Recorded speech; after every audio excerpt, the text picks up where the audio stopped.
আমাদের জেলার উত্তর মালদা সাংগঠনিক জেলার সভাপতি আমাদের অভিভাবক সম্মানীয় প্রতাপ সিংহ মহাশয়, আমাদের এই হবিপুর বিধানসভার লড়াকু আদিবাসী মুখ জুয়েল মুর্মু মহাশয়, আমাদের এবার হবিপুর বিধানসভার জনপ্রিয় প্রার্থী, পশ্চিমবঙ্গের মধ্যে 294টা ভারতীয় জনতা পার্টি প্রার্থী দিয়েছে, তার মধ্যে লড়াকু প্রার্থী আদিবাসী সমাজের গর্ব এই জুয়েল মুর্মু।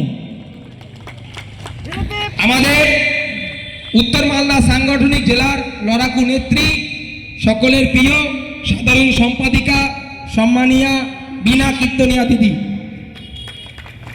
মঞ্চে উপস্থিত আমাদের উত্তর মালদা সাংগঠনিক জেলার আমাদের কাছের মানুষ, হবিপুর বিধানসভার কনভেনার তথা ভাইস প্রেসিডেন্ট সম্মানীয় প্রভাস চৌধুরী।